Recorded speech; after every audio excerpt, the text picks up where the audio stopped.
নবী সরওয়ারে দো আলম নবী বলেন, কাফের মুশরিক হাসরের ময়দানের এই ভয়াবহ পরিস্থিতি সহ্য না করতে পেরে আল্লাহকে ডাক দিয়া বলবে, ওগো আল্লাহ, আর সহ্য করতে পারছি না, আর বরদাস্ত করতে পারছি না, প্রয়োজনে জাহান্নাম দেন, তারপরে এই হাসরের ময়দান থেকে মুক্তি দেন। জবান খুলে বলেন আল্লাহু আকবার, আরো জোরে বলেন আল্লাহু আকবার। যারা মুমিন মুসলমান তারা চিন্তা করবে, হাসরের ময়দানে এই ভয়াবহ পরিস্থিতির মধ্যে যদি হিসাব নিকাশ না কায়েম হয়, তাহলে তো এই হাসরের ময়দান থেকে মুক্তি পাবো না। তখন কাফের মুশরিক মুমিন মুসলমান দৌড়ে চলে যাবে আদম আলাইহিস সালাতু ওয়াস সালামের কাছে। কার কাছে? কথা বলেন, কার কাছে? আদম আলাইহিস সালাতু ওয়াস সালামের কাছে। ডাক দিয়া বলেন, ও বাবা জান, একটু আমাদের দিকে তাকায়া দেখেন, 50,000 বছর পরিমাণ সময় ধরে 1 থেকে 1.5 স্কয়ার ফিট জায়গায় অর্ধহাত সূর্যের নিচে অলঙ্গ অবস্থায় দাঁড়িয়ে আছে। ও আব্বা জান, আমরা আর সহ্য করতে পারছি না, আমরা আর বরদাস্ত করতে পারছি না, একটু আমাদের জন্য আল্লাহর কাছে সুপারিশ করেন। আল্লাহ তাআলা যেন এই ভয়ঙ্কর পরিস্থিতি থেকে মুক্তি দিয়ে আমাদেরকে, যাদেরকে জান্নাতে দেওয়ার তাদেরকে যেন জান্নাতে দিয়া দেন। আল্লাহর পয়গম্বর আদম আলাইহিস সালাতু ওয়াস সালাম ডাক দিয়া বলবেন, ও আমার সন্তানেরা শুনো, আজকে আল্লাহ বড় রাগান্বিত। এমন রাগ ইতিপূর্বে করে নাই, ভবিষ্যতে করবে না। আজকের দিনে তোমাদের জন্য সুপারিশ করা আমার পক্ষে সম্ভব নয়। এই কথা বলে আল্লাহর পয়গম্বর আদম আলাইহিস সালাতু ওয়াস সালাম বলতে থাকবে, ইয়া নাফসি, আল্লাহ আমাকে বাঁচান। চলে যাবেন নূহ আলাইহিস সালাতু ওয়াস সালামের কাছে, তিনিও অপরাধতা পেশ করবেন। চলে যাবেন ইব্রাহিম আলাইহিস সালাতু ওয়াস সালামের কাছে, তিনিও অপরাধতা পেশ করবেন। চলে যাবেন মূসা আলাইহিস সালাতু ওয়াস সালামের কাছে, তিনিও অপরাধতা পেশ করবেন। চলে যাবেন ঈসা আলাইহিস সালাতু ওয়াস সালামের কাছে, তিনিও অপরাধতা পেশ করবেন। পাশাপাশি একটা পরামর্শ দিবেন, ও হাসরবাসী, আজকের দিনে যার তার কাছে দৌড়াইলে কোনো কাম হবে না। আজকে যদি এই মুসিবত থেকে মুক্তি পেতে চাও, কারো সুপারিশ যদি আল্লাহর কাছে গ্রহণ করাইতে চাও, তিনি হলেন সাইয়্যিদুল মুরসালিন, খাতামুন নবিয়্যিন, শফিউল মুজনাবিন, নবী মুহাম্মদুর রাসূলুল্লাহ সাল্লাল্লাহু আলাইহি ওয়াসাল্লাম। জবান খুলে বলেন আল্লাহু আকবার। হাসরের ময়দানে হাসরবাসী আল্লাহর নবীর কাছে ডাক দিয়া বলবেন, ইয়া সাইয়্যিদাল মুরসালিন, ইয়া শফিউল মুজনাবিন, ইয়া রাহমাতাল লিল আলামিন। একটু আমাদের দিকে তাকায় দেখেন, অর্ধ হাত সূর্যের নিচে উলঙ্গ অবস্থায় 50,000 বছর অর্ধ হাত সূর্যের নিচে দাঁড়ায় আছি। ওগো নবীজি, আমরা আর সহ্য করতে পারছি না, আমরা আর বরদাস্ত করতে পারছি না। একটু আল্লাহর কাছে আমাদের জন্য সুপারিশ করেন, আল্লাহ তাআলা যেন এই কঠিন মুসিবত থেকে মুক্তি দিয়ে। আল্লাহর নবী ডাক দিয়ে বললেন, ও হাসরবাসী, একটু আমাকে সময় দাও, আমি আল্লাহর কাছ থেকে অনুমতি নিয়ে আসি, আল্লাহর কাছ থেকে একটু অনুমতি নিয়ে আসি, দেখি আল্লাহ তাআলা এখন সুপারিশ করলে গ্রহণ করবে কিনা। এই কথা বলেন চলে যাবে মাকামে মাহমুদে। মাকামে মাহমুদে গিয়ে আল্লাহর নবী আল্লাহর কুদরতি কদমে সেজদায় পড়ে কান্নাকাটি রুনাজারি করতে থাকবে, চোখের পানিগুলো জড়াইতে থাকবে, আল্লাহর গুণগান গাইতে থাকবে, ডাক দিয়া বলবি, ইয়া রহমান। সকলেই পড়ি, ইয়া রহমান, ইয়া রহিম, ইয়া গফফার, ইয়া গফুর। এইভাবে আল্লাহ তাআলার গুণ কীর্তন গাইবে, আল্লাহর দরবারে কান্নাকাটি করবে। মুফাসসিরিন ইকরাম বলেন, মাকামে মাহমুদে আল্লাহর নবী যেই পরিমাণ কান্না করবে, যেই পরিমাণ আল্লাহর গুণ কীর্তন গাইবে, এগুলো যদি এক পাল্লায় রাখা হয়, অন্য পাল্লাই যদি পৃথিবীর শুরু থেকে নিয়ে শেষ পর্যন্ত সকল মানুষের কান্নাকাটি রুনাজারি আর গুণ কীর্তন যদি রাখা হয়, মুফাসসিরিন ইকরাম বলেন আল্লাহর নবীর পাল্লাটা ভারী হয়ে যাবে। আওয়াজ করে বলেন সুবহানাল্লাহ। এ মুসলমান ইমানদার, ও পর্দার আড়ালের মা,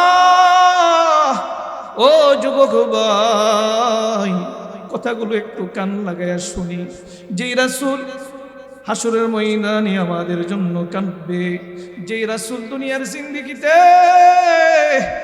আমাদের জন্য কান্না করেছেন, অরুণাজারি করেছেন, দিনকে রাত, রাতকে দিন বানাইছেন, রাতের বেলা উম্মতের মুক্তির জন্য আল্লাহর দরবারে কাঁদতেন, দিনের বেলা মানুষের দ্বারে দ্বারে গিয়া কোরআনের দাওয়াত দিতেন, ইসলামের দাওয়াত দিতেন, জান্নাতের দিকে মানুষকে ডাকতেন, জাহান্নাম থেকে মুক্তির দিকে ডাকতেন। কথা বলেন ঠিক কিনা?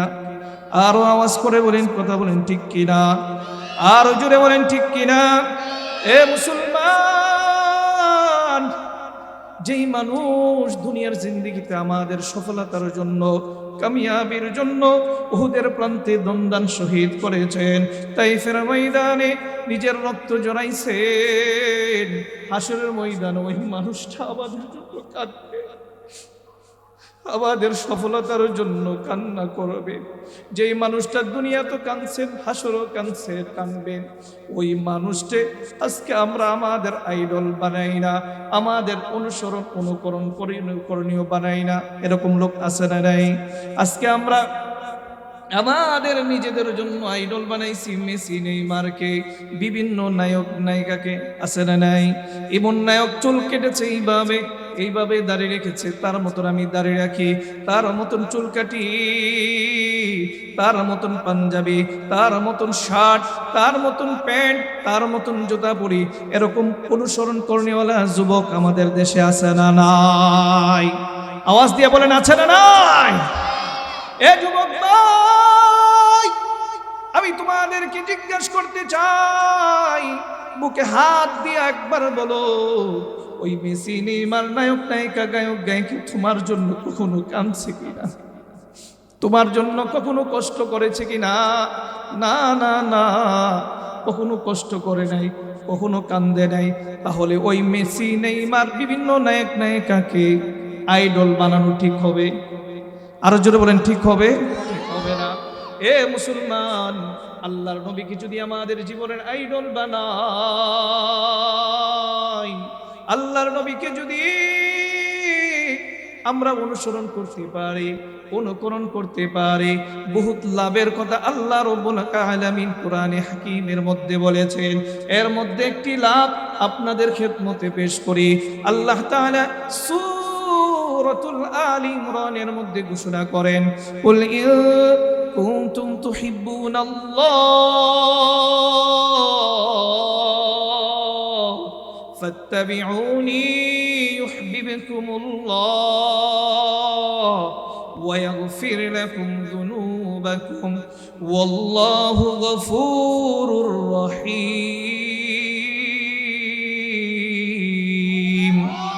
আরো জোরে আওয়াজ করি বলি আল্লাহু আকবার। আল্লাহ রাব্বুল আলামিন দেখে বলেন, ও আমার হাবিব, আপনি গোটা পৃথিবীর মানুষদেরকে জানিয়ে দেন, গোটা পৃথিবীর মানুষদেরকে বলে দেন, যারা আপনাকে অনুসরণ করবে, আপনাকে যারা অনুকরণ করবে, আপনার সুন্নত অনুযায়ী যারা জীবন যাপন করবে, আপনার মতন যারা টুপি পরবে, আপনার মতন যারা পাঞ্জাবি পরবে, আপনার মতন যারা দাড়ি রাখবে, আপনার মতন যারা দস্তরখান বিছায়া খাবে, আপনার মতন যারা রাস্তার ডান দিকে চলবে, অর্থাৎ তার ব্যক্তি জীবন থেকে শুরু করে পারিবারিক জীবন থেকে শুরু করে, সামাজিক জীবন থেকে শুরু করে, রাষ্ট্রীয় জীবন থেকে শুরু করে, যেই মানুষটা আপনার অনুকরণ করবে, ও আমার হাবিব তাদেরকে বলেন আমি আল্লাহ বলছি, আমি আল্লাহ বলছি, ওই অনুসরণ করনেওয়ালা লোকদেরকে আমি আল্লাহ ভালোবাসবো। আরো জোরে বলেন সুবহানাল্লাহ। শুধু তাই নয়, যেই মানুষগুলো আপনার অনুসরণ করবে, আপনাকে অনুকরণ করবে, আপনার সুন্নত অনুযায়ী নিজের জীবনটা পরিচালনা করবে, আমি আল্লাহ বলছি ওই মানুষগুলোর জিন্দেগির তামাম গুনাহগুলি মাফ করে দিব। আরো জোরে আওয়াজ করে বলেন সুবহানাল্লাহ, আরো জোরে বলেন সুবহানাল্লাহ। তাহলে আমাদের দৈনন্দিন জীবনে আমরা মেসি নেইমারকে অনুসরণ করব না নবীকে? আহা, আসতে হইল কাকে? আরো জোরে বলেন কাকে? এ মুসলমান, আল্লাহর নবী মাকামে মাহমুদে যখন চোখের পানিগুলো ছেড়ে দিয়ে কাঁদবে, আল্লাহর গুণ কীর্তন গাইবে, আল্লাহ ডাক দিয়ে বলবেন ইয়া হাবিবি ইরফা রাসাক। ও আমার বন্ধু, দুনিয়ার জিন্দেগিতে বহুত কান্না করেছে, দুনিয়ার জিন্দেগিতে বহুত কষ্ট করেছেন, দাঁত শহীদ করেছেন, রক্তাক্ত হয়েছেন, বহুত কান্না করেছেন, আর খাইদেন না, আপনি আপনার মাথাটা উঠান। বলেন না সুবহানাল্লাহ। ওগো নবী, আপনি আপনার মাথাটা উঠান, আজকে আমার কাছে যা সুপারিশ করবেন আমি সেটাই গ্রহণ করব। বলেন না সুবহানাল্লাহ। এ ভাই, একটু ভালো করে বোঝেন, হাসুর ময়দানটা কতটুকু ভয়াবহ হলে, কতটুকু ভয়ঙ্কর হলে আদম আলাইহিস সালাম তার উম্মতের কথা, সবার কথা বলে গিয়ে বলবে আল্লাহ আমাকে বাঁচান। নূহ আলাইহিস সালাম বলবেন আমাকে বাঁচান। ইব্রাহিম, মুসা, ঈসা আলাইহিমুস সালাম বলবেন আল্লাহ আমাকে বাঁচান। ওই সময়টা কি নরমাল না সাংঘাতিক ভয়ঙ্কর হবে? আরে আসতে বলবেন না, নরমাল না সাংঘাতিক ভয়ঙ্কর? হাদিসের মধ্যে এসেছে, আল্লাহ রাসূল বলেন হে আয়েশা, আমি দেখছি আল্লাহর আরশের খুঁটি দুইরা মুসা আলাইহিস সালাম বলছেন ওগো আল্লাহ, আমি আমার মাকেও চিনি না, আমি আমার বাবাকেও চিনি না, আমি আমার বোনকেও চিনি না, আমি আমার ভাইকেও চিনি না, আল্লাহ আমাকে বাঁচান, আল্লাহ আমাকে বাঁচান। এই পরিমাণ ভয়ঙ্কর ভয়াবহ হবে। এক হাদিসের মধ্যে এসেছে আল্লাহ রাসূল সাল্লাল্লাহু আলাইহি সাল্লাম, এই জন্য আল্লাহ তাআলা বলেন আফা হাসিবতুম আন্নামা খালাকনাকুম আবাসা ওয়া আন্নাকুম ইলাইনা লা তুরজাউন। হে দুনিয়ার মানুষেরা, তোমরা শুনো, তোমরা যে মন গড়া জীবন যাপন করতেছো, যেইভাবে ইচ্ছা সেইভাবে চলাফেরা করতেছো, তোমরা কি আমি আল্লাহ তাআলার সামনে দাঁড় হতে হবে না? আমি আপনাদেরকে জিজ্ঞাসা করতেছি, আমরা যা কিছু করি তার হিসাব আল্লাহর কাছে দিতে হবে কি হবে না? আরো জোরে আওয়াজ করে বলেন, দিতে হবে কি হবে না? যদি হিসাব দিতে হয়, বাঁচার কোনো কায়দা আছে না। তো আল্লাহ রাসূল সাল্লাল্লাহু আলাইহি সাল্লাম বলছেন হাসরের ময়দানে তিনটা মুহূর্ত আসবে। কয়টা মুহূর্ত? তিনটা মুহূর্ত আসবে, যেই তিনটা মুহূর্তে সকল নবী রাসূল, আমাদের নবী ছাড়া সকল নবী রাসূল, সকল মুমিন মুমিনাত নিজেদের কথা ছাড়া সবাইকে বলে যাবে, সবাইকে অস্বীকার করবে। মুহূর্ত কয়টা? তিনটা। এক নাম্বার, যখন আমলনামা হাতে দেওয়া হবে। দুই নাম্বার, যখন আমলনামা মিজানের পাল্লায় ওঠানো হবে। তিন নাম্বার, যখন ফুলসিরাতের ব্রিজ পাড়ি দিবে। এই তিনটা মুহূর্তে মানুষ সবার কথা কি করবে? বলে যাবে। এক হাদিসের মধ্যে আল্লাহর নবী বলেন, আল্লাহ রাব্বুল আলামিন একজন লোককে একটি নেকির অভাবে, জবান খুলে বলেন কয়টা নেকি? একটি নেকির অভাবে আল্লাহ রাব্বুল আলামিন তাকে জাহান্নামী বলে ঘোষণা করবে। লোকটা ডাক দিয়ে বলবে ওগো আল্লাহ, দুনিয়ার জীবনে তো আমার কত আত্মীয় স্বজন ছিল, মা ছিল, বাবা ছিল, স্ত্রী ছিল, ছেলে মেয়ে ছিল, বন্ধু বান্ধব ছিল। আপনি যদি সুযোগ দেন তাহলে একটা নেকি না আপনাকে দেখাবো।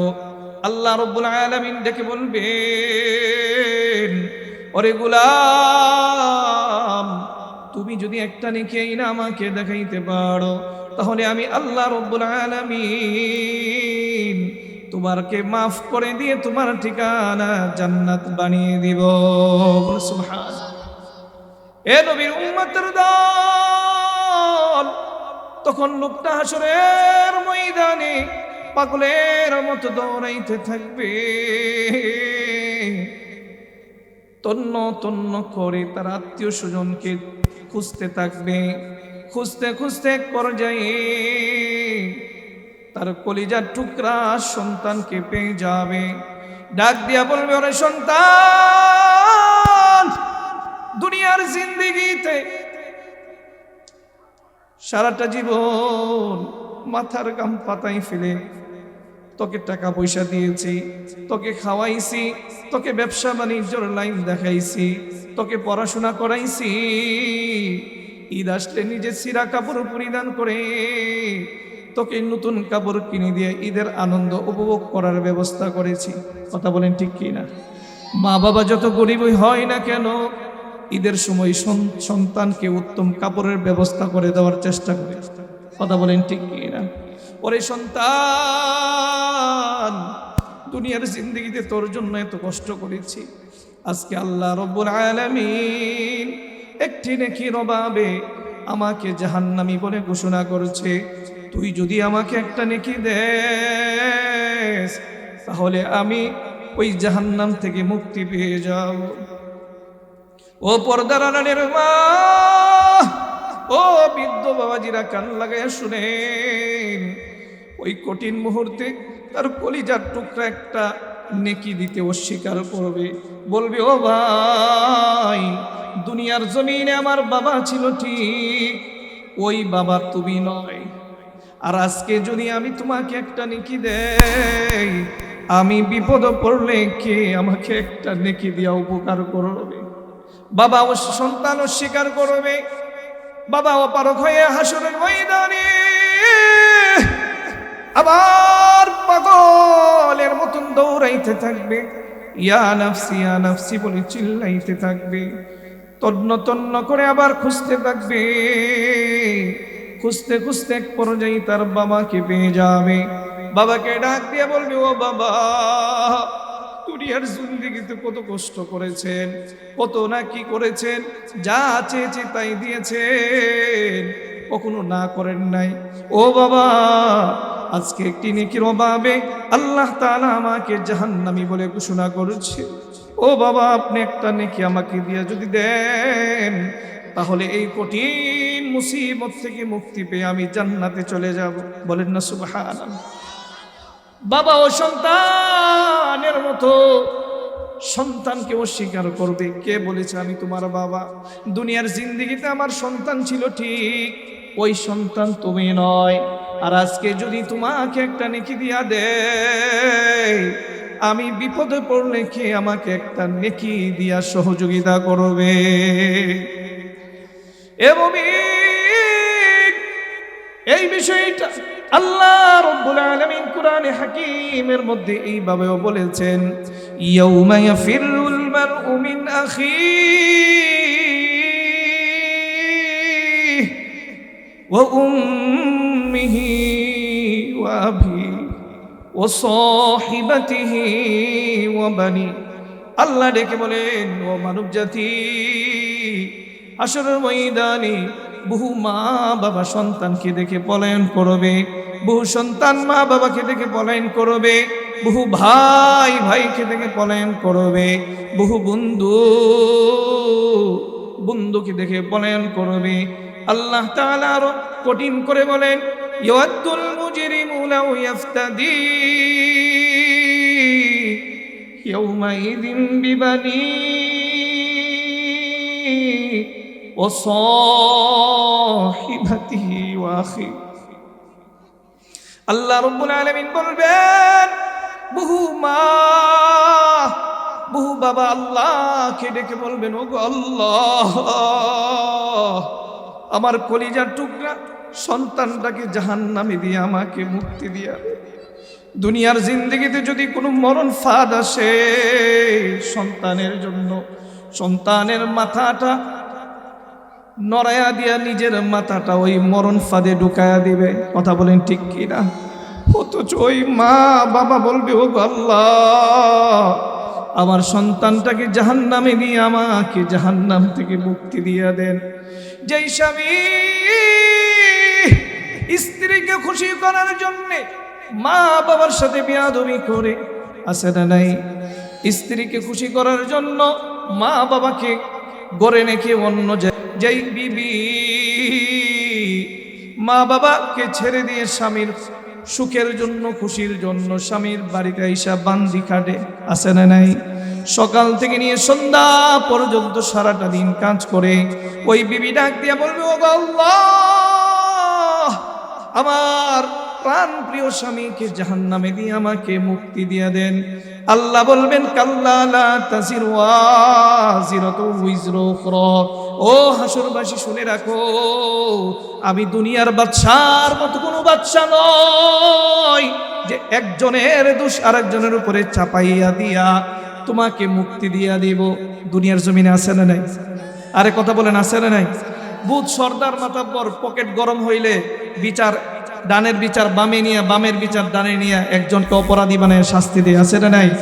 এই বাংলার জমিনে বহুত উলামায়ে কেরাম আপনারা দেখেছেন, আমরা দেখেছি, নিরপরাধী, কোনো অপরাধ নাই, কিন্তু তাদেরকে অপরাধী বানাইয়া জেলখানার মধ্যে আবদ্ধ করে তাদেরকে শাস্তির সম্মুখীন করেছে। এরকম শাসন ব্যবস্থা আমাদের দেশে ছিল কি ছিল না?